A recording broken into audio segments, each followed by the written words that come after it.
It's time for the KickAround, the Ticket's weekly show all about soccer. 2 hours of HSOs on the clubs, leagues, and tournaments of the world's game. It doesn't matter if you're new to the sport, don't worry. This is the Ticket. We're just kicking it around. Now, our very own yellow and red card. Andy Swift and Peter Welpton. Kluivert. This is suddenly end-to-end, isn't it? Kluivert for Bournemouth. Another astonishing Bournemouth goal. We all know that name, don't we? Kluivert in the Premier League again. And that is about as attractive as they come. Hi-to-ho, P1s, and welcome to the KickAround Saturdays. Again, whenever college football lets us do a show, today, noon to 2, here on Sports Radio 96.7 and 1310, The Ticket, where you, the good P1, sits around, talks soccer, and all that implies. You can also find us on our website, thekickaround.com. Hi, it's me, Peter. And to my left, and to your right, as you stare with great anticipation and admiration, it is the world's most interesting human being, Andy Swift. Glad you made a distinction that it's not just man. Very politically correct of you, and very proper of you to do that. I'm just trying to make sure that I do not misgender identify you. So Maybe promise all this not to time be I've crabby been doing it wrong. Now for the next 2 hours. You're the crabby. I am Your not. team is losing. Yes, and I'm taking it in stride. I've Oh, already my gosh. told you And they're guys not are- as good as What are you we guys think trying they to do? are. What are you trying to do to poor Garnacho? This is like the fourth foul on Garnacho. We did that not I've like the seen. way he dove there earlier, so he's going to pay. Man, so we have a slightly truncated show because we have to get out exactly at 2 o'clock because SMU pony up football. Wait, am I not allowed to say pony up football anymore? Is that a thing? I forgot. I don't know if they've decided to make that a thing. You know that's a thing, Andy, right? Your SMU doesn't want to use pony up anymore? I hadn't heard of that. I don't. As a TCU grad, I don't follow. Well, I thought you'd, as a their TCU grad, marketing, I thought you'd find that funny. Yeah, well, it is funny if it's true. So that's happening at straight up 2 o'clock with the Duck, Rich Phillips himself. So we'll get into a lot of things today. The good Daniel Robertson is going to join us to help us figure out just what a crazy season Christian Pulisic is having in Italy, and also the interesting rumor that Weston McKennie is being shopped around Major League Soccer. Could Weston come home? Did that start on their? Well, we'll talk about it. Their end. They're starting to. I just saw something online. Okay. Somebody said that his agents are shopping around, so we'll see. Yeah. And then Tyler Kern will show back up for the first time this new season to catch us up on all things Bundesliga. We will do World Cup Nerd because the new World Cup ball is out, so we'll spend some time talking with that. And yes, your friend and mine from over there, Lars Sivertsen, will join us in about 15 minutes to talk all things today in the Premier League, including the current Chelsea-Liverpool game happening right now as Chelsea is winning at home 1-0. Let's do the most important and serious of all the segments. Man, how much ass-whipping did you take this week over this happening, Andy? The whole ticket? Yes. Well, I didn't win the lottery, so I moved on. No, but how many people texted you or reached out to you? Oh, yeah. Hey, man, what's going on? What's the best way? Should I do a right to buy?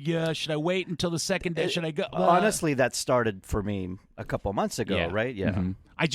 It accelerated a lot. Yeah, because me. when they didn't win the lottery, then they start getting worried. And Well, I don't think they did a very good job of explaining that if you didn't get the email on Monday, didn't mean you weren't getting an email on Tuesday or Wednesday or whatever that was. And still may get it, and there'd be a second chance, and then after the draw, a third chance. Right. I had one person sent me a note yesterday saying he got the email. And it said, click here. Wow. He said, click here to see what your date is and your day and time to go purchase. Okay. He clicked it. He clicked it. Oh, and nothing? it didn't work. Oh. It didn't show him anything. Okay. And he was like, well, I guess they're all sold out. And I was like, no. This is just a technical error. And sure enough, a couple of hours later, he clicked it, and it said, because I think one of the things that people don't understand is when you are told that you've been drawn to get a date, it's not like in 5 minutes. It's a couple days down the road. So you have some time to set yourself up to do it. Go time, save, withdraw from the bank. So he was thinking because it was broken, he had missed his window. Oh, so he was devastated. Well, he was until he, a couple hours later, actually saw that his date wasn't until like the 7th or something like that. And so now he can, and now he's assuming that by the time, like many people, click it and go log in, all the tickets will be sold out. So he's out. got a whole week to go save money, get a second job, all that stuff. No, it's not that bad. So FIFA is having to defend themselves on several fronts here. Yeah. And you've been a big FIFA defender on this. Well, I mean, I don't know if defender is the right word, but I understand the perspective. You love money. Well, the World Cup is coming to a capitalist nation, right? And we're proud of that, right? Capitalism. Well, not everybody, no, Andy. Okay, all right. Well, but it's a fact. And I think FIFA's approach is approaching the whole ticket sales effort comparable to what it's like for any other sporting event that takes place in this. Yeah, it's a very Ticketmaster model, country, right? Right. So ticket prices. You were able to find some online ticket pricing, or you were able to find the ticket pricing online for the different tiers. On Monday, when the access finally was granted, pretty quickly people started sharing. In fact, The Athletic wrote a whole article with all of the pricing for the 4 categories. Every stadium is breaking the stadium up into 4 categories. Category 1 being the best seats, category 4 being an incredibly small number of impossibly distant seats up in the corners. Yes. Okay. And prices range from $60 to like $500, something like that, depending on the stadium and the part where in the tournament. Yeah, so the group games are a lower price, 32 next, et cetera, all the way up. Right. So I think like a reasonable ticket for a group stage game is like $300 here in Dallas. So, which to me, I'm not saying $300 is nothing, but it's comparable to this is a World Cup game, right? Group stage games here in Dallas, and at most to least expensive, $445, $335.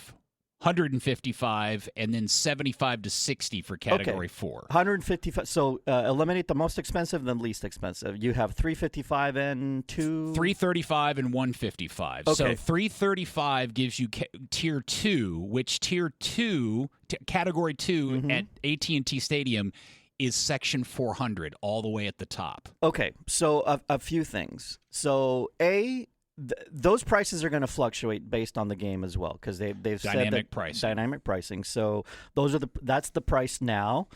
If there's more interest, prices will go up. Less interest in that particular match, prices will go down. So the market is going to bear really what these tickets are valued at.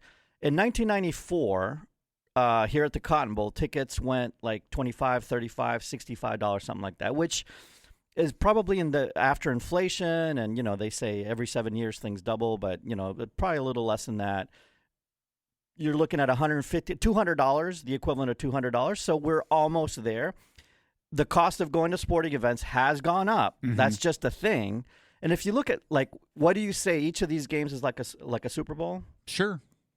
Super Bowl tickets range this last Super Bowl, $950 for upper level seats, $950 for upper level seats to $7,500 at the 50-yard line. Now, I don't know how that compares to the World Cup final. Final is probably going to be even higher. Even higher. But if you're saying every World Cup game is like a Super Bowl, and we've said that and we've shown why, it's not too unreasonable. I think the problem that people have a reason to complain is that access to the tickets is obviously very limited. So when you begin to think, well, at least I can try to get one on the secondhand market, that's where it gets really out of whack, because FIFA said, you know what, we're gonna release our own secondary market platform, which went live this week. And then they announced that not only is at least in the United States, there is no cap on pricing. In Mexico, there is a cap on pricing to face value, which they agreed to, FIFA.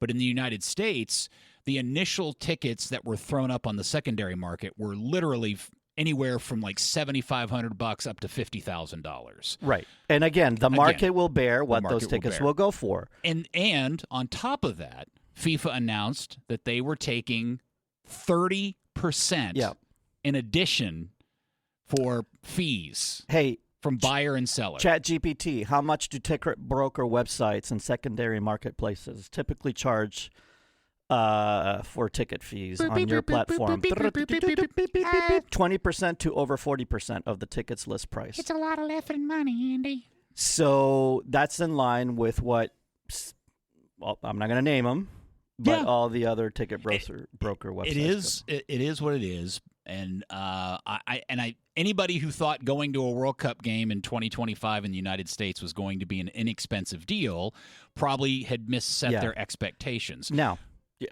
let me give you a prediction. Please. There are a lot of games, big stadiums, lots of seats. Yes. This is the price now. Saying some game, like the pricing is going to change. It's dynamic pricing. Dynamic pricing can suck and can be great for the ticket consumer. You want to go to Brazil, Argentina, and semifinal, you're going to pay. Yes, if you want to go to Austria versus Ghana in Kansas City, you're probably going to get into a game for $40. Right. You may not get the best seat, but you're going to get to experience the World Cup. There will be plenty of seats. Pricing will be reflective of the demand. And everybody, I've seen a lot of comments about, didn't they learn anything from the Club World Cup? Yeah, they absolutely did. And part of what we learned from the Club World Cup was that the dynamic pricing did work in both directions, because there were club games in that tournament here in the United States that people got into very inexpensively because it just wasn't a high demand game. And some of these people that bought tickets, let's say they bought tickets for a random game at $400 and they're putting them up for $5,000. That game might be Austria-Ghana, and they're going to lose the majority of their $400. That is the other big part of this, is until we see what the schedule is and what the draw is and who's playing where and who's having to play games in the heat outside versus playing in an air-conditioned indoor stadium, all of that is going to play into what these ticket values go. And the traveling fan base of the whatever countries are playing, that there's more demand for tickets. Obviously, where national teams that have a large traveling fan bases are playing. I get it why people are upset and pessimistic and thinking the worst at this point, but Andy's correct. Just be patient and wait, and this will play itself out. I'm not saying you're going to get to go to a round of 16 or the semifinal at AT&T Stadium without breaking open your piggy bank or you're breaking money out of your 401k. But if you just want to go experience the World Cup in Dallas, the odds of Dallas getting a relatively not super interesting group game is pretty high, considering they're getting 9 games. Exactly. Yeah, so, one of those group stage games is not going to be great. By sex, like it's not going to be as sexy as some of the Now, if the United States comes in second and they make the round of 32, and that game on July 3rd, that game is here, and that game will be impossible to get into. That'll be crazy expensive. But that's just the reality of the situation. I'm not saying it's wonderful or the best thing ever. It's just the World Cup. With the World Cup and why they brought it here. So there you go. Yeah, that why they brought it here is a big underline that statement, because there's a lot of truth to that. We had a bunch of other headlines, including the news that Premier League is considering scrapping PSR for a more UEFA file system, but we'll get into that in a future show. How about that? We'll take a break. When we come back, big happenings in the Premier League today, so let's talk to our buddy Lars next on the KickAround. Lars. Christian Pulisic is on fire over in Italy, not literally, his career. And we'll talk about it here a little bit after the top of the hour with a good friend Daniel here on the KickAround. Welcome back. Yes, the KickAround is on early today. We're on till 2 before SMU pony up football. And in the meantime, it is a big day in the Premier League, so let's dial up via the miracle of the internet our good soccer journalist friend and buddy and favorite Norwegian, Lars Sivertsen. Howdy, Lars. Hi, guys. How's it going? Hey, Lars. Did you hear poor Andy's tone? Sad Andy. It is. See, I was watching the game, but I've switched off to come on here. Has anything bad happened to your team, Andy? We were counting on you to. Has anything bad happened? No, still 1-0 Chelsea. Tremendous strike from Moises Caicedo. Yeah, I saw that. The holding midfielder who may not just be a holding midfielder. Just brilliant shot. And Florian Wirtz has come on at halftime. Benched from the start, but has brought on at halftime. Yeah. Lars, let's talk about this game here real quickly, because obviously this is where my preseason prediction on Mamardashvili engages and comes into effect. Just to remind everybody, I predicted that Allison would get hurt and the Georgian would take over and not give up the spot. He's that good.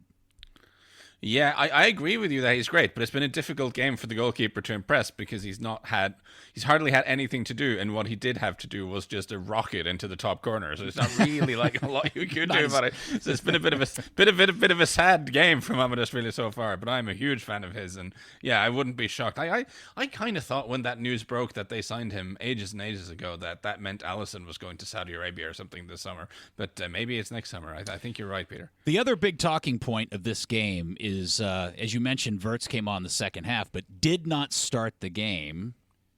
That's a lot of money on the bench there, Lars. Do you think that is just a rotation resting thing, or is this starting to get into the narrative that maybe he's not playing quite up to snuff? I think it's more Slot trying to find the right balance of that midfield. You're playing away against Chelsea. You don't want to let them have the ball all the time. So he wanted 3 proper central midfielders in Sommersley, McAllister, and Gravenberch in that midfield 3 instead of Wirtz as the number 10. And then I suppose he didn't fancy playing Wirtz out wide. He really likes Gakpo. Gakpo works hard off the ball, and Mo Salah has to start every game he can walk. So that's the conundrum that Arne Slot has to try to figure out. Of course, what this substitution at halftime means is probably that Szoboszlai, I mean, I've switched it off now because I'm on the radio, but it probably means that Szoboszlai has gone down to right back and that Wirtz is coming into midfield. I think there are a few concerns about the fact that he hasn't immediately hit the ground running, a big transfer fee, a lot of expectations. But like, having watched him a fair bit for Leverkusen, he is the kind of player who doesn't necessarily do a ton of stuff on his own. He's not necessarily a soloist. He's more someone who connects players and plays little clever passes and 1-2s and stuff. And you kind of need to know your teammates for that to work. And it might also take him a little time to figure out this league, to get used to the fact that things are a little faster. I got a lot of faith in him. I'm sure he'll come good, but you're right. He hasn't hit the ground running. Speaking of a lot of money spent on a player, and I don't know how you feel about this. I think you're going to find it strange how I feel about it. I've already told Peter on the show. But them signing Isak, they have Ekitike. I have to learn how to pronounce that name properly. Does it should I be worried that is the clubhouse, the locker room, is there going to be an issue because of too much firepower up front and not enough spots? And this is kind of the problem with Wirtz as well. And where do you stick it? Am I worried about nothing here? I think you have, with Isak and Ekitike, I do think you have a bit of a hierarchy. Because Isak has already proven that he is one of the best strikers in the Premier League when he's fit. Ekitike is still 23. He doesn't have quite the same CV. I think he understands that when Isak is brought in and is brought in at that fee, then he is going to very much the challenger there, even though they both cost a lot of money. So I think that's not a huge concern. But what I'm more thinking is allocation of resources. Alexander Isak's great. But you do have a lot of good attackers, like you say. And Alexander Isak, okay. So, sometimes I wonder if sometimes these clubs get themselves in a mode where they just decide this guy is the guy, and they negotiate and they negotiate and they negotiate, and then they have just end to up kind of paying. do it, right? Yeah.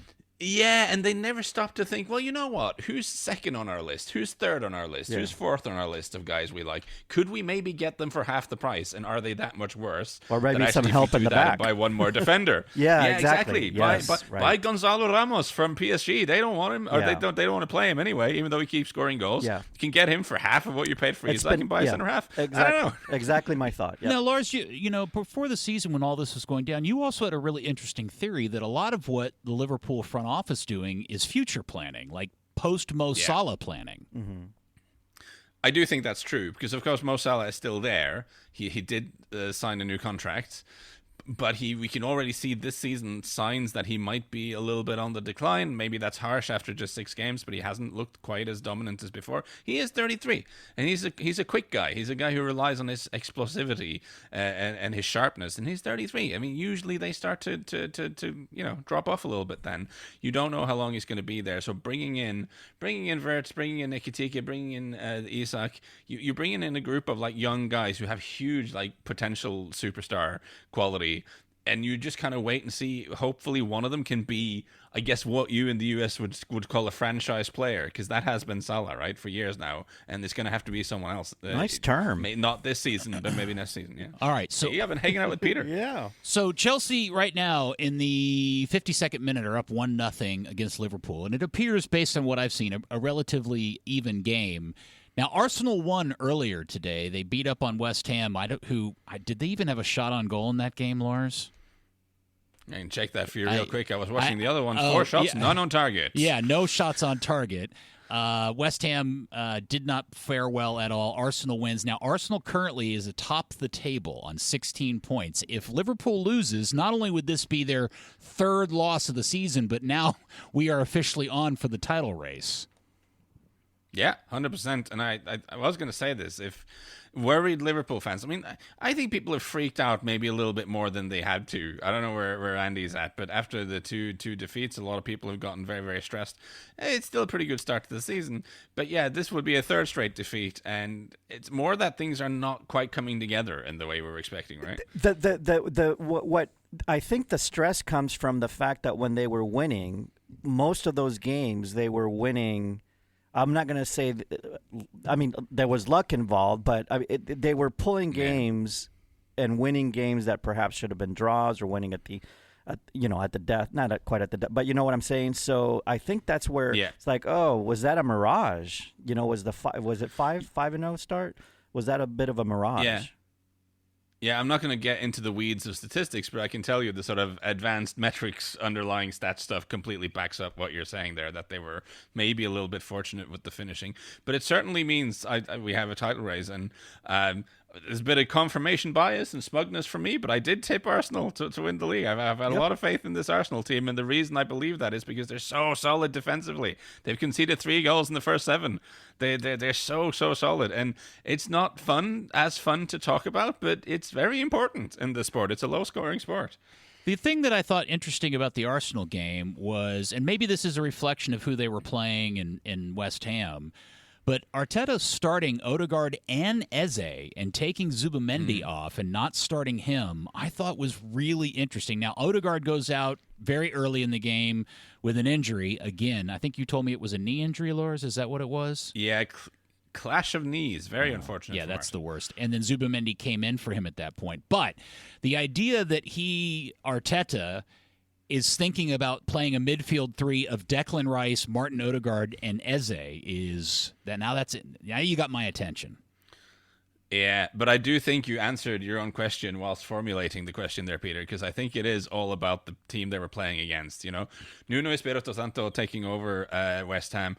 We know what he does as a tactician. We know he's a sort of low block, sit down, defend, try to hit people on the counter. So you'd go into this game knowing you're going to have a ton of possession. You know, you're going to control this game. You don't actually need an extra like ball winner in that midfield. This is a game where you're going to have to unlock someone parking the bus, as Jose Mourinho would say. And why not have both Ødegaard and Eze in the midfield then? Because you're going to be trying to open them up all game anyway. So I think it's that. We'll see with their upcoming fixture list if they have anyone slightly more challenging on the horizon. I mean, they're playing Atletico Madrid at home in the Champions League after the break. They're playing Crystal Palace at home after their in-form Crystal Palace. We'll see if he puts out that kind of midfield in that game. I think this was a little situational today. Back to the Chelsea thing. If Chelsea ends up beating Liverpool today, and they're the same team that lost to Manchester United, what does this tell us about Chelsea? Like, I find this team to be maybe the most confusing of all the Premier League teams. Yeah, and since you've been preparing and doing a radio show so far today, Peter, you may not have noticed. I mean, you brought up a few times. The weird thing with Chelsea, out of all the top teams, it feels like a team where we have no idea who's starting. Like, it's the least predictable starting 11 in the top end of the league, I would say. Guess who's playing in midfield next to Caicedo today? Wasn't it Reece James, I think I heard?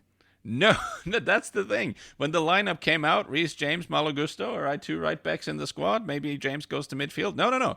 Malo Gusto is playing in central midfield today. So the right back who sometimes plays in midfield is playing right back, and the right back who never plays midfield is in midfield.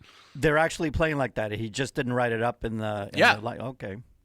They're missing. It was now very Chelsea's confusing. Chelsea's missing a lot of people today too, though. And that's possibly why they're doing it, right? They have a very inexperienced defensive pairing of Benoit Badiashile and Claude Achmapong. Actually, having said that, just as I say that, I see that Badiashile has been subbed and Romeo Lavia has come on, which I guess means I have no idea who's playing centre-half now. Yeah, the point being that Enzo Maresca has had to really juggle things around to put out a squad here. They've picked up a red card in 3 out of the last 4 games. So maybe like a side quest for Chelsea is to get through this second half without getting anyone red carded. And really that, I don't want to bring it back to Liverpool again, Andy, but this is not a great game for them to be wilting and to be against an injury-ravaged Chelsea. It's a little bit worrying. But Chelsea won the Club World Cup, Lars. They're a power. Yeah, they did. They're champions of the world. So, come on. On a serious note, there are great players in the Chelsea team. Like it's one of those things I said when they signed them, and it's ended up sounding a little bit foolish because it's taken them a while to figure it out. But I do think Moise Caicedo and Enzo Fernandez, for me, is like a potentially title-winning central midfield duo. I mean, they're both so good. Maybe they paid too much for the both of them, but there are a lot of great players in this Chelsea team, and I kind of feel like they're just this thing that we're waiting for it to really click and for them to really catch fire. Well, I would say that if, in fact, Liverpool go on to lose today, $400 million in off-season spending for early season crisis. See, that was the main reason I didn't want him to spend all that money. Because of comments like this. Really take the spotlight away from my team, Manchester United, who, by the way, won today. Let's take a break. When we'll come back, we'll talk about things going just fine for United this week next on the KickAround. Andy, put your shirt back on. Liverpool has tied the game, Lars. All right, what I miss? Yeah. No, and goal scorer is the guy who didn't seem like the obvious superstar in that lineup. It is Cody Gakpo. There's a reason Arne Slot wants him in there. Cody Gakpo making it 1-1 for Liverpool. Yeah. I remember you've been big on him for a long time, Lars, dating back years. I have. Yes. Like to the last World Cup. I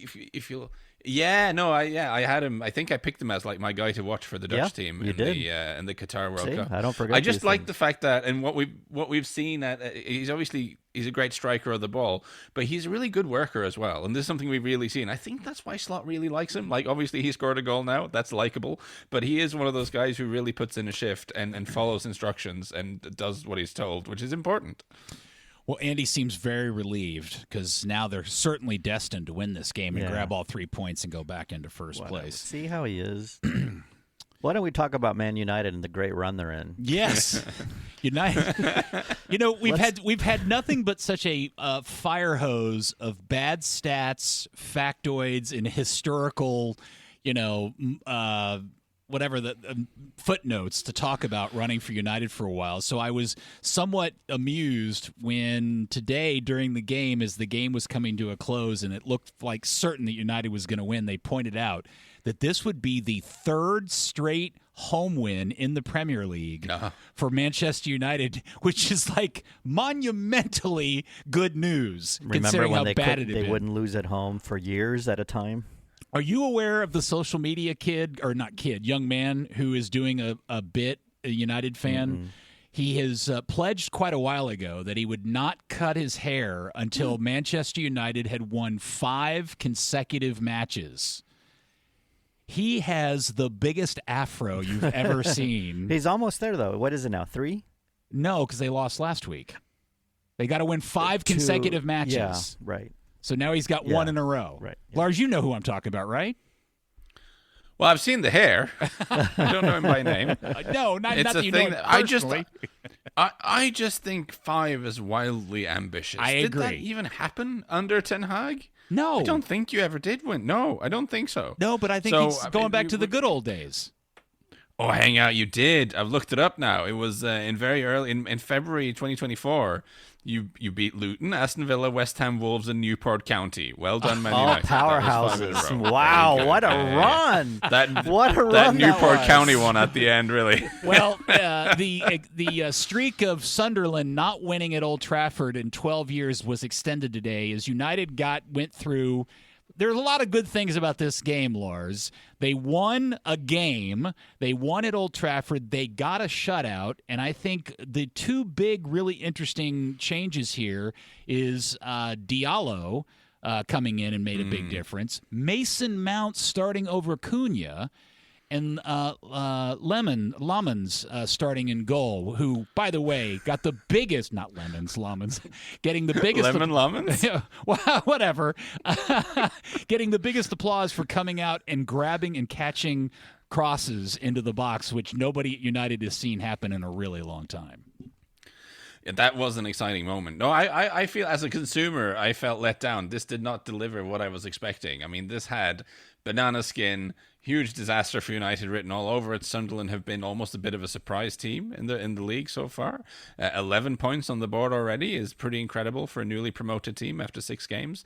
And United, of course, are sort of an ongoing dumpster fire. So I think we were all expecting this to be like another fun time for neutrals. But United were just kind of good. This, I think, okay, you can say it's only Sunderland, but given how well they've started the season, I don't think you can really say that. And I think there were like little examples of.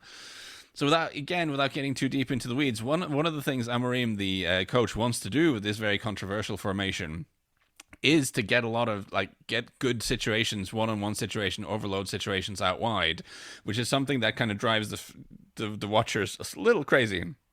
Because you can see the players are trying so hard to play those switches out into the wide areas when sometimes actually you could just play the ball forward. We talked about this, Peter. They look a little bit overcoached. They look a little overcoached at times.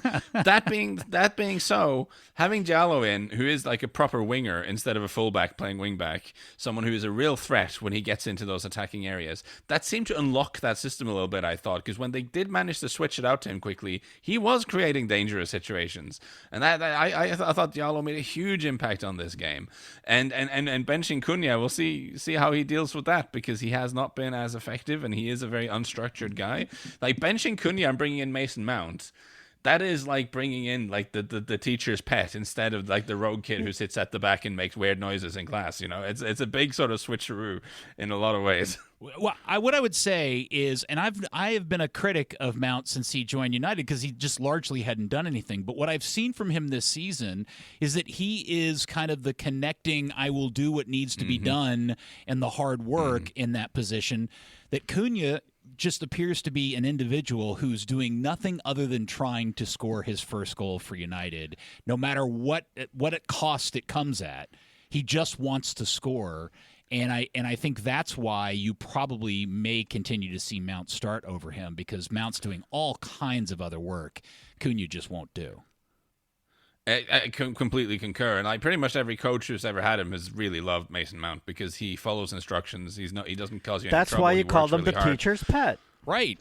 Exactly right. Yeah. Perhaps I don't need to repeat that, but just given the fact that we got Bruno Fernandes there, who's a bit of a wild card, it's good to maybe have an extra guy in there who's a little bit responsible. So I think both Cunha and Fernandes, maybe too much vibes, possibly. Yeah, that's the two troublemakers both in the lineup doesn't work. So I have a question for Peter, actually, and I meant to ask him this off air, and I forgot, so I'll ask it on air. Amarin was on the brink, on the precipice of getting let go. Mm-hmm.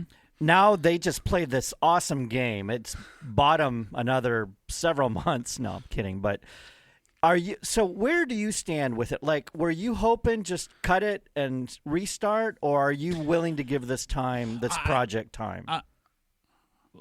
My confusion with all of this is, as much as I like the guy, I am frustrated by his insistence on doing particular man selection things and tactical things that I think come at the team's expense and his own expense. But frustration to the point you want him out, or you're willing to... that at some point he has to be held accountable. I mean, he has to win games. So here they've won a game. This is also an international window coming up, so this would be like a really good opportunity to do it.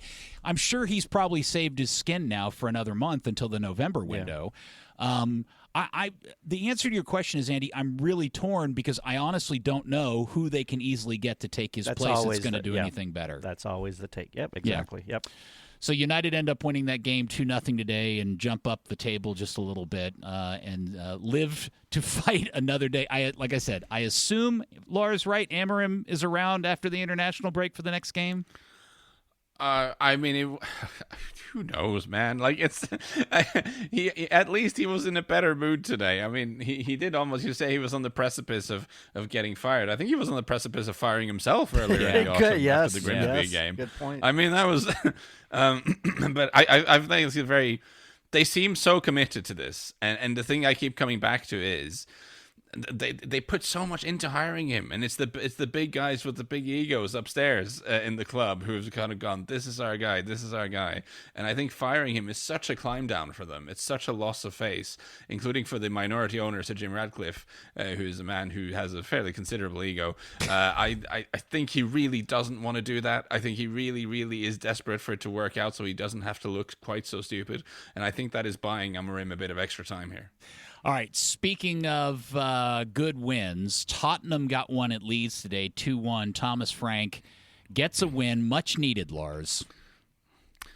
Yeah, it wasn't pretty, but they got the job done. And there is something very fascinating happening now. We're not going to talk about it now because they play tomorrow, but the sort of ongoing train wreck of Ange Postecoglou's Premier League return with Nottingham Forest, who are just losing all over the place. Yeah, we'll talk about that. And then we're looking at and then we're looking at Tottenham, because Tottenham have, in a very, very quick period of time, become almost the opposite of what they were last season under Postecoglou, and it's really making me think. Like they have, and I worry as a fan a little bit about the fact that they don't move the ball really well. They don't seem to pass it well at all anymore. They just kind of defend well, try to get down the flanks, try to get set pieces, and kind of score from there.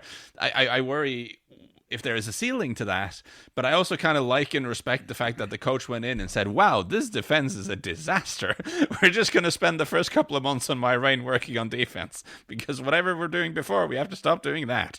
He's just completely gone in and completely focused on defending, and that means they can fight and get go away. This game they would have lost last year, definitely, away at a passionate Ellen Road with a physically aggressive Leeds team. This was not pretty at all, but they managed to eke out a win of the kind of thing that they really weren't doing this before. And Thomas Frank, it's not always pretty, but it is a lot better than it was last year in terms of results, at least. Curious note about this game, a Peter Welpton first. The center referee and assistant on the far side were both Dallas Cup homestays at the Welpton in your house once upon a time. Yeah, in different times, yeah. Did you text them during the game? I sent them a note after, told them good performance in a tough setting for a home team that was losing. Quick question, group text, like including both of them or both independently? Did you both text together? Them? Yeah? Yeah, on WhatsApp. You know how. Yeah, okay. You do that. All right, I'm bragging. Lars, Bournemouth 3, Fulham 1, a couple of amazing individual goals, very different goals, Semenya and Kluivert's goals, but both of them were outstanding. Yeah, and this is a great example of like what soccer can be like. I mean, I'm sure we have some listeners due to the time of day that are just not soccer heads usually, and this is just on in the car or whatever. Like, this is the kind of game you get in this sport, because the first half of this game, first 50 minutes was just complete bilge. Like, almost nothing happened. It was really, really bad. But then it just catches fire and it comes alive, and we saw two extraordinary goals, one from Anton Semenyo and one from Justin Kluivert. Bournemouth, of course, winning 3-1 in the end. And they were great in different ways. I actually want to put it to you. I do think Semenyo's one is a more impressive thing. I think people who, like, he dribbled a couple of players, kept his composure and finished from a tight angle. But there's something very visually satisfying about the shot from downtown from Justin Kluivert, and specifically because it was raining so hard when you watch the replay. It was absolute. There's so downpour. much rain. It's crushing rain. Absolutely horrible. Yeah, the image is almost blurry. Like, it's like the camera can't really pick up the stuff they usually pick up because there's so much rain. But it looks, that's proper English football right there. Like, English football is not meant to be played in good weather. It's supposed to be like this. Yes, I would say visually the Kluivert goal is way more satisfying. I just think the Semenyo goal, especially in the rain, was more difficult, technically, because he's got to dribble a couple of guys and he actually near posts the keeper. It's fantastic stuff and a good run for Bournemouth and Areola. I think we should mention Bournemouth is top 4, 20% of the season in. That's a pretty big accomplishment for the Cherries. Yeah, especially given they had 3/4 of the back line from last season sold off in the summer. So that's remarkable. Semenyo now, very briefly, 6 goals and 3 assists in the first 7 games of the season. Yeah. I mean, he's absolutely on fire. We will wait and see if that is just an extraordinarily hot hand or if he's just this good now. But wow, what a guy. Lovely player. That goal he scored against Liverpool to start the season was one that I just still don't think. Was it Liverpool or Arsenal he scored that runaway goal on?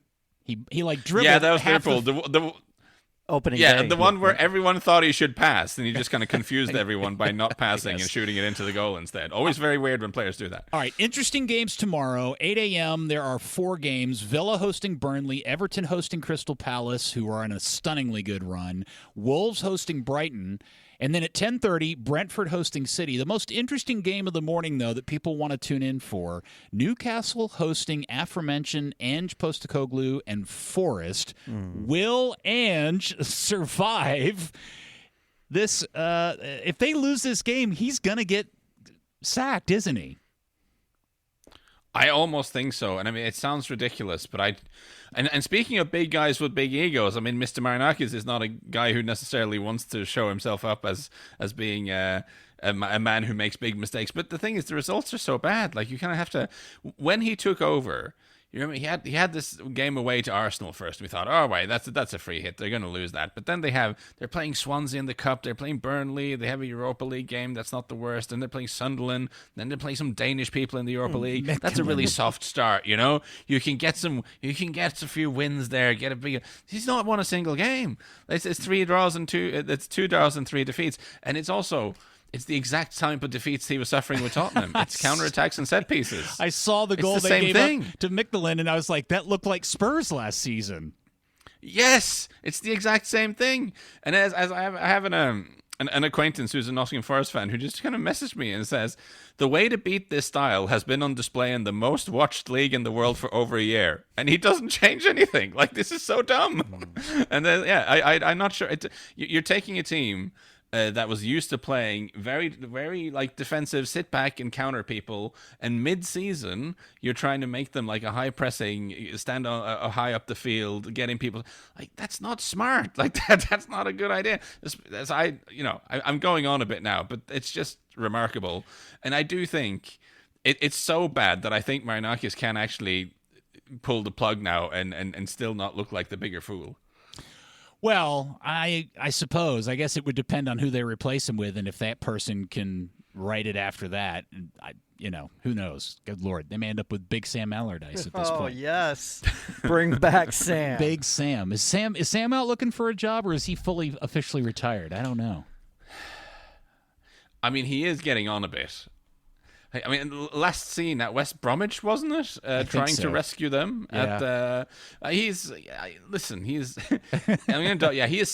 70 now, Big Sam, and right. He has. I mean, he's financially secure, to put it very mildly. And I think he definitely at one point owned a villa in Spain that I swear to God was called Casa Big Sam or something. even had like a sign outside. Lars, you got golf plans tomorrow? I don't have golf plans tomorrow. I've got to get ready. I'm traveling next week. You introduced Andy as the most interesting man in the world. I have a flight booked for next week between two countries, and I just remember booking this thinking, this is weird even for me. Like, I mean, bonus points for any one of you who can guess at least one of the two countries involved. It's an international flight between two countries, and it really made me sit up and thinking. Kazakhstan and Laos. That's a good shout, but no, that's not it. What is it? Andy? We gotta go. It's Cyprus and Armenia. At some point next week, I'll be getting on a plane that's traveling from Cyprus to Armenia. We won't ask why. What exactly is going on here? Yeah. Good for you, though, Lars. Are you having a procedure, Lars? Yeah. No, absolutely not. Okay. It's exciting travel. Good for you, man. All right. Lars, thank you so much. It's always awesome to talk to you, my friend.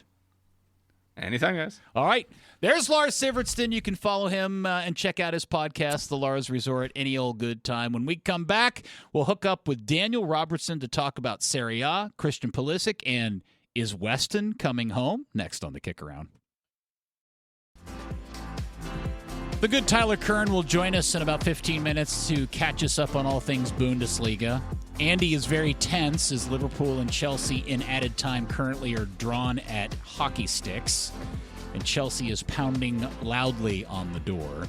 But first, let's get on the Diamond Factory ticket hotline and dial up our good Italian correspondent, Daniel Robertson.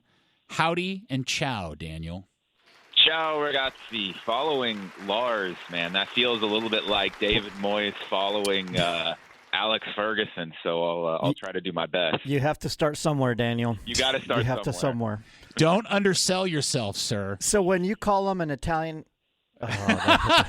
Stop watching the game. Okay, sorry. When you call him an Italian correspondent, does that mean a correspondent from Italy? Or an Italian football correspondent, a correspondent that reports on Italian things? Daniel officially identifies as Italian. Oh, you do, Daniel? I actually am going back to Italy in December, and I'll be taking in Juventus versus Paphos FC Champions League. Oh, nice. Good on you, man. Yes. Awesome. I'll be looking forward to reporting back on that one. All right. Very. I may need you to pick me up one of those snazzy Juventus third jerseys that are so nice. sweet. Yes. They look nice, don't they? Yeah, we'll talk about Daniel's jersey news here in just a couple of minutes. But what I really want to get into with you is this amazing form Christian Pulisic is in for Milan right now. It is bonkers good and very promising, I think, for the U.S. men's national team. Yeah, I mean, in Italian, mi dispiace is like, I'm sorry. And maybe we all owe him an apology right now, right? Because we were all giving him stick for, not playing in the Gold Cup and saying I need a rest. And, boy, in 5 games in Serie A, he leads the league in goals. He's averaging a goal or an assist every 43 minutes right now. And last Saturday, kind of the piece de resistance for his season so far, Milan played Napoli at home. He had a wonderful assist on the first goal, flying down the left wing, sends a perfect cross to the far post for a goal, and then scores the game winner as they beat Napoli 2-1, and they're tied at the top of the table right now. It's been a remarkable time for Pulisic, and you can easily make the case that he's been the best player in the league so far this season. No, now we're just going to stress that he's peaking too early, way too soon. We'll find something to stress about. So it's funny you mentioned the Napoli game because I was watching those highlights when I suddenly had the realization. It's not that I didn't know this, but I hadn't put 2 to 2 together, and until I actually saw it happening in the highlight, it blew me away. Christian Pulisic, Andy, is plying his trade alongside Luka Modric. Oh, I've thought about this a while back. Isn't that cool? It is unbelievable, yeah. And watching Luka Modric go over and celebrate and congratulate Christian Pulisic for, just playing some not top-notch football, is kind of a weird scene. We're big Modric people here at the studio. And he had quotes about it. Where there was a quote. He had an interview this week where Modric gave a quote about Pulisic, saying how well he's playing right now and how he's kind of the engine of the team. And Modric said this? And the best part of it, too, if for Pulisic, Milan, remember, they're not playing in any sort of European competition this year. They finished 8th in the table last year. They had a terrible season. They hired Max Allegri, who won the championship multiple times at Juventus, to be their coach. I think they are probably close to favorites right now to win the league, simply because they don't have to play in anything else. They have one game a week. This is exactly what you want for Pulisic. And he's not even playing that much minutes. Like he's only played 90 minutes in one game. So really a good situation. Now there's a good sign for the U.S. men's national team. Plus, Pulisic and Modric, they're Croatian brethren. Because Pulisic is actually that's true. Pulisic is probably about as Croatian as I am Italian, but no, he's blood. Come on, you think you're Italian, but he is. So we'll get to see Christian for the U.S. men's national team in this upcoming window, and I will say, in the game against Japan a few weeks ago, we finally started to see flashes of Milan Christian Pulisic kind of play for the national team that we haven't seen. That kind of European, like really high level stuff. We saw a little bit of that against Japan. Hopefully it'll carry over into these two games and moving forward. Again, as we all know with Pulisic, it's one of those deals where the specter of injury, knock on wood, is all right. How long does this run of form go before he gets a flat tire or whatever it is? So we'll see what happens. Oh no, Andy, you okay? Chelsea just scored an added time to take a 2-1 lead. Maresca's running up and down the side of the field. Not undeserved, I have to admit. Not undeserved. They were knocking on the door. They were. Yeah, not undeserved. And Liverpool losing 3 games in a row would be We're talking nuts. Italy with Daniel, Peter. Come on. All right. So, yes, and I guess my next question is just in general, what is the general, the very, very tough, critical Italian media's kind of take about Pulisic these days look like? Yeah, I think he won them over a long time ago. I mean, he's been performing. This is his 3rd year in Milan now. He's been performing for 3 years. I don't think there's any question around Pulisic in Italy. I mean, he's a starter for them on the sheet every week, and they made moves basically solidifying his spot. They haven't really been signing anyone in his position. So, no, he's as respected as they get. All right, so the next topic at hand is the rumor running around, because we know we're at the early part of the Juve season where Weston McKennie is surplus parts, and nobody has yet called on him to come into form and help rejuvenate the season, which is what the cycle is with him at Juve. Now word is out on the interwebs that his agents are out shopping him about, specifically back in the United States because of some very vague, unclear personal issue. One, do you believe any of that, Daniel? And 2, would Dan and Clark Hunt pony up the dough to bring back Weston McKennie to Football Club Dallas? Well, do you want World Cup ticket prices in Frisco, or do we want to avoid that one? The Cat 4 tickets at Toyota Stadium, right? Exactly. I don't know, but no, I think, and you're very familiar with the Weston McKennie cycle that seems to happen every year. When last year it looked like he was on his way out, and then he ended up playing the most games of his ever at Juventus in a season, at least for him. But no, I think this year could be it for him in Europe. It wouldn't shock me, simply because the reason why it would be different, guys, you got to remember, this is his 9th season in Europe. Between Schalke and Juve, he's played almost a decade. Even though he's still, 28, he started really young, and he broke into the Bundesliga, I think, when he was like 18 or 19. And the other thing that's different now is, you don't want to act like, it's all about money or anything like that. But at the end of the day, these are jobs. And Weston makes, they report salaries net in Europe rather than gross like we do in the United States. But Weston makes around 3 million euros net per year at Juve. And in MLS now, there's, more than a dozen players. There's probably 25 players making that net in MLS now. Yep. So it's not a situation where he would have to take a pay cut. I actually think, and he's out of contract after this year at Juventus.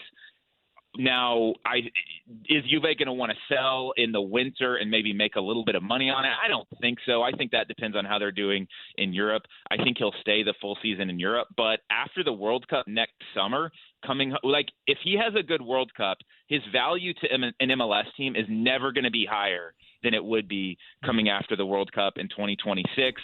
So I think it's I wouldn't say very likely, but I think it's much more than 50-50 that he's playing in MLS after this summer, because I think he can make more money playing in MLS. And I think after 10 years, what does he have to prove? Will he come to Dallas? That stadium is not going to be at full capacity for another, 2.5 years?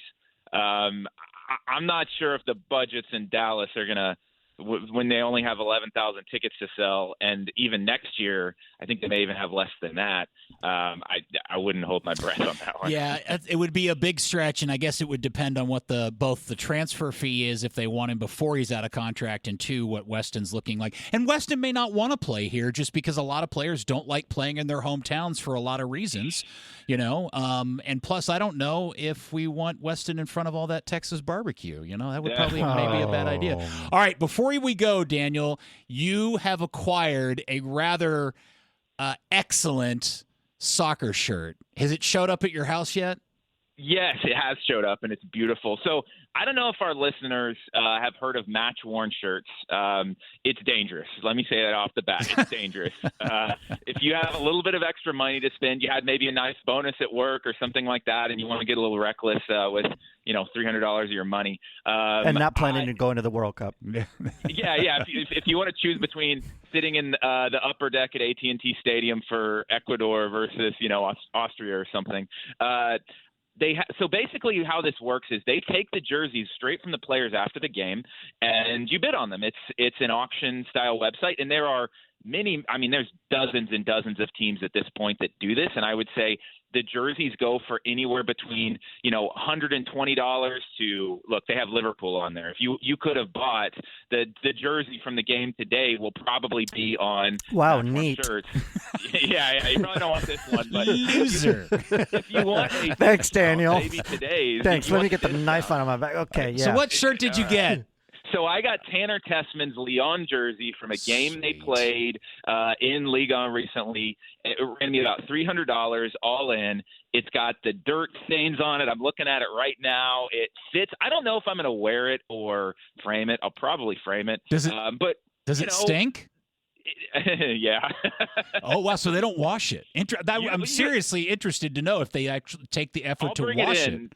Next time I'm up in the studio, I'll bring it in, and no, it had a little bit of an odor to it. But the Alabama Hammer, man. The Alabama Hammer, I love it. It's a one-of-one type thing that no one else has, right? And you can, it was a little bit of a splurge for me, but I would recommend anyone check it out as a gift for someone. These kinds of things, that's an awesome gift. And this is not a paid advertisement, let me just say. All right. But yep, I love it. Well, so somehow you have to recover your $300 though. That's. Apparently right. it was more than $300. So now you're officially our League On correspondent for doing that. Sure. I'll resubscribe to Be In Sports. I'm not really sure what package it's on now. We'll do the Cumulus deal where we ask you to take on 2 tasks for the same amount of money we're already paying. Thank you. Thank you. Happy to do it. Thank you, Daniel Robertson. It's great talking to you, dude. Cheers, guys. Have a good one. All right. When we come back, we'll dial up our other friend, Tyler Kern, to talk Bundesliga next here on the KickAround. It may not be a long segment, but we will do World Cup Nerd before the end of the show, which has to end at 2 p.m. promptly for Pony Up Football. We're going to talk about the new World Cup ball that was introduced this week and the history of World Cup balls. But first, let's get back on the Diamond Factory ticket hotline with our other. It's a day of soccer friends, Andy. We had Lars, we've had Daniel, and now we got on the phone Tyler Kern to talk about the Bundesliga for the first time this season. Tyler, are you a papa yet? Oh, not yet, but getting close, buddy. How close are you? So close. Oh, man, like 6 weeks. Oh, you're that far? I thought you were like on the precipice of being somebody's dad.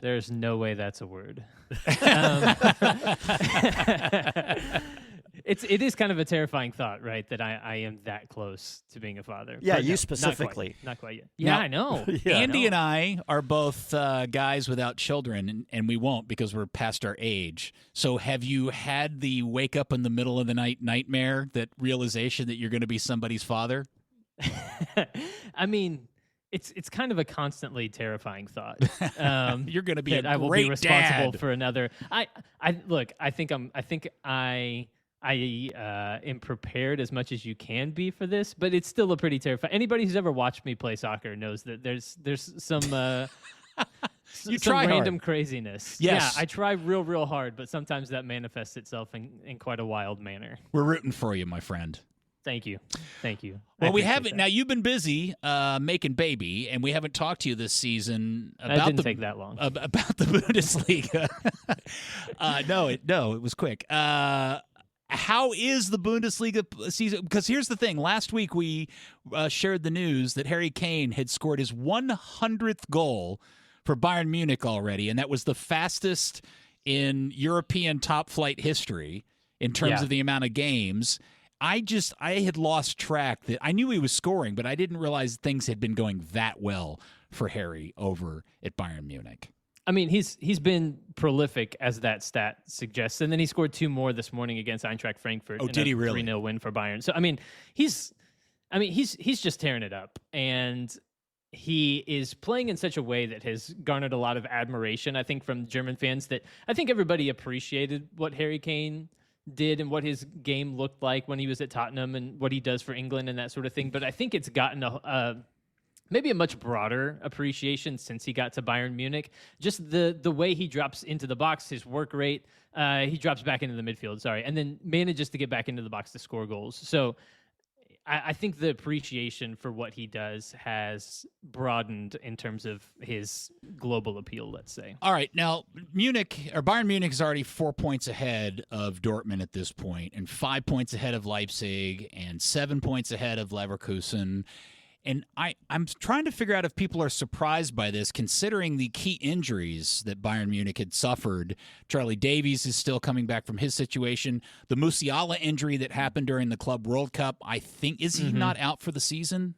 I very much would be surprised to see him at all this season. So I guess the question is, are you surprised that Bayern Munich is having such a good run, considering those key injuries?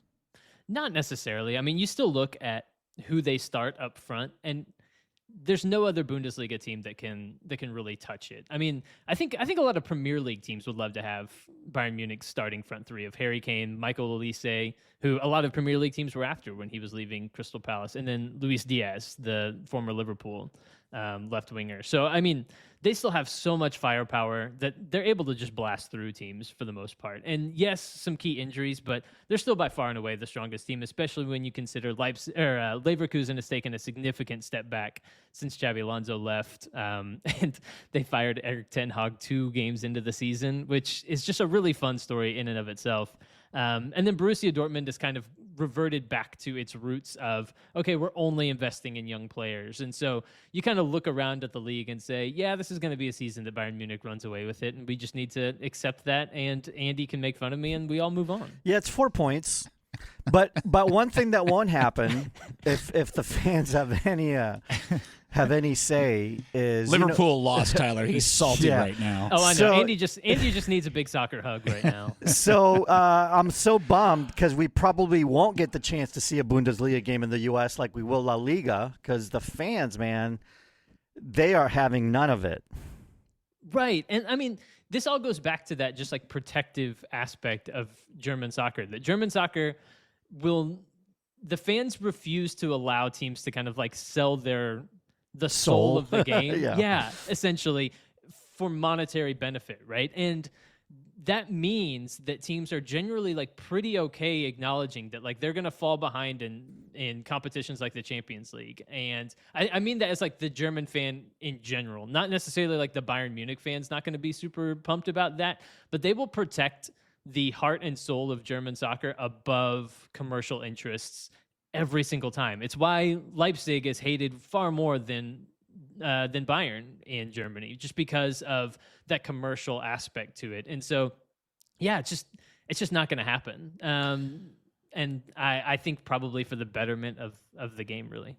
I apologize that this segment's not going to be super long, but I do want to ask you, considering the table at this point, is there another club or clubs that you feel like are good stories for people to be on the lookout for, or may end up giving Bayern Munich a chase?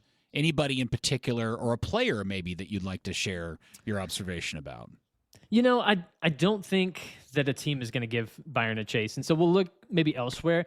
Borussia Mönchengladbach is a team that is like perennially in that top 5, top 6 conversation. Right now, they're sitting on 2 points through 5 games. That's worth keeping an eye on. It's also the current home of one Gio Reyna. So has he been playing for them? He's started one match and appeared for like 10 minutes as a sub in another match. And would you believe it? He has a thigh injury right now. So he hasn't been playing for this. So that's just a situation to keep an eye on. The one player I would look at is a player that plays for Eintracht Frankfurt.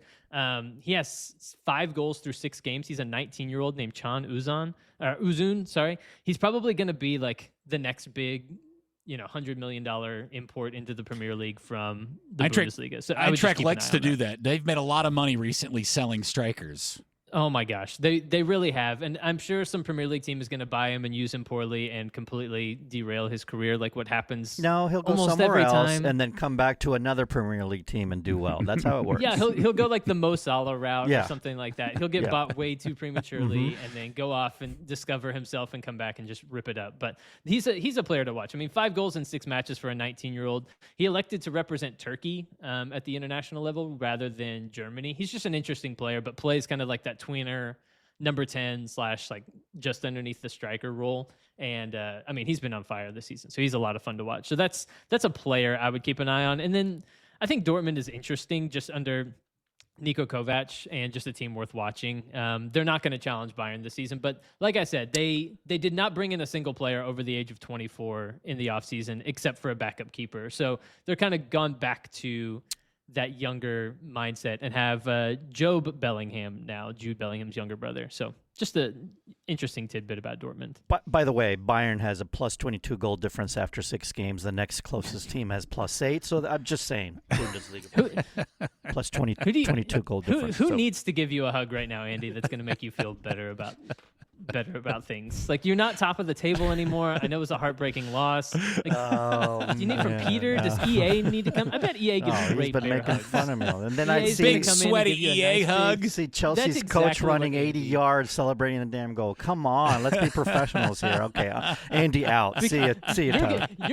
Jurgen Klopp never would have sprinted down the field to celebrate. Oh, he was great. Good times. Well, thank you, Tyler. Oh, it's always good to talk to you guys. Yes, it's good to talk to you too. I hope we get to talk to you again before baby here, because then we won't hear from you again in a long time. What are you doing? All I'm going to do is be sitting on the couch watching soccer after that happens. So I might be more educated than ever. That's right. You'll be that and burping a child. Nice. He'll join me for any future interviews. Oh, it's a he. Oh, yeah. Okay. Sorry, I don't know if I revealed that yet. When do lessons begin? ASAP. I'll get him out there for Sunday pickup. Oh, nice. As soon as we can. Kid. Awesome. Thank you, Tyler Kern. School of Hard Knocks. Yes, absolutely. Thank you, our friend. Fellas. Appreciate it. All right, when we come back, we'll do a very quick episode of World Cup Nerd talking about the ball next year on the KickAround. All right, there is the beautiful music of the most important sporting event of all humanity, the World Cup. Welcome back to the KickAround. This is our final segment of the day, and it is time for our favorite new regular segment, World Cup Nerd. And this week, we dig into, briefly, maybe we'll have to do this over 2 shows, the fact that this week we got the introduction and debut of this tournament's ball, the Trionda, which is very colorful. It's the most colorful World Cup ball we've ever seen. Now, every color represents one of the 3 host countries. The Brazuca in Brazil was similar, red for Canada, blue for the United States, green for Mexico. There's a maple leaf on it. Mm-hmm. There's an confusingly an eagle on it for Mexico. It's on their flag, Peter. I know, the eagle is but on the eagle their flag. isn't the mascot. They get a no, jaguar. that's the for American Right, mascot. okay. Yeah, and then the United States gets a star. So now I didn't read the official Adidas press release. Did they promise this is the most accurate? And it's got perfectly round now. The device? the chip technology. I mean, it's gone to a whole different level. Yeah. I mean, remember in 2010 when the ball came out, it was technology-wise, it was a new frontier what they were doing. But now they're just perfecting that chip that pinpoints exactly the moment and the ball hits. Will they use the chip to decide if somebody touched the ball? Yeah, but that's part of the point. Yeah, that's part of the point. Now, two things are for sure when it comes to World Cup balls. The goalkeepers will complain it helps forwards. The forwards will complain it helps goalkeepers. At the end of the day, it's going to be a very – but, part of it is just the new World Cup ball means we're closer to the World Cup.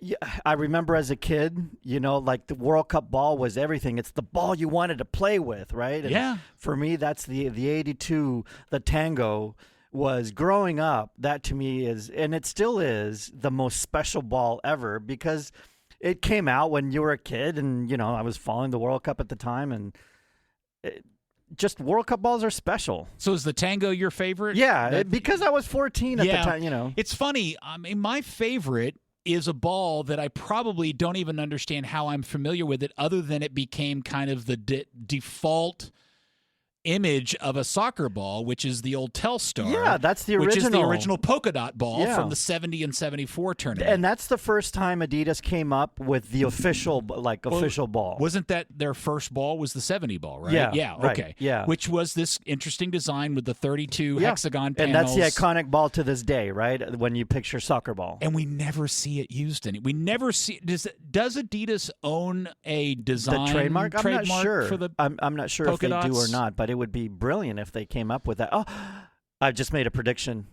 I'm gonna say this is my prediction for the the 2030 tournament. Will be a polka dot ball. The 100th anniversary. I bet we see something similar. Well, to I that. hope it doesn't look like the ball they used back in the first tournament. No, that was a real pigskin, right? Like the football pig. The Tento. Yeah. Which was used in the first half and the T model in the second half. You know why? Because the team could choose the ball to play, and they couldn't agree on the ball, and so one was Uruguay's ball, one was Argentina's ball. The ball. If you ever go look at an article on the internet about the history of the World Cup ball, and you see some of the images of the balls used prior to 1970, they look like something like out of like volleyballs. Yeah, they're just all leather. They look really hard, and they look hurt balls, to touch, like to hit with your foot. Are you going to go out and get one of these new? No, no? I don't. No, probably not. The Trionda? I'm sure it'll be $200. And I'm also not. I don't know if I actually like the design. You don't? I think it's sharp. I like it. I think it matches what we have going on with this World Cup. Yeah, I'm sure. What did you want? I wanted another polka dot ball, but I'm telling you, you're right. The 100, yes, I agree. I'm sure the ball would be great. It's like all other equipment in the sport. I get fascinated by it, and the ball itself has gotten really interesting again because of the chip, how it relates to all the other officiating stuff. That's interesting. What was it? The Jubilani that everybody that's the 2010 ball. That's when goalkeepers started blaming the ball for any goal that they were scored on, and forwards, anytime they shanked the ball or shanked their shot, they started blaming it on the ball. Wasn't it because that was the ball that was the first ball that had the new panel shape that caused it to knuckle? Yeah, and the aerodynamics were weird on it. And it was so wheels off that they were like, maybe we shouldn't make balls like this anymore. So then the next one was the Brazuca, the Brazilian one, which the design is very similar to the one we have now.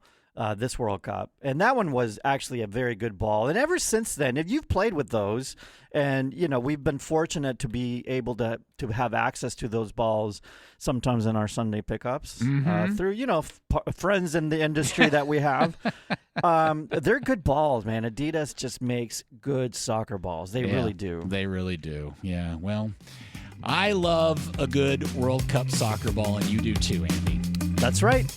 which just means we're that much closer. You'll just have to let us know when you may know where one is for us to play with to see how good it is. Could you do that? All right, well, I don't know if we have a show. I don't think we have a show next week because of SMU football. So everybody just keep aware. You can also listen to Lars's podcast, The Lars Resort, if there's not. Thanks to Dixon for doing Tickers EA for producing, and Trammell for running the board. FC Dallas and Trinity at action today. Go teams. P1s, we love and adore you. Get stuck in, win your 50s.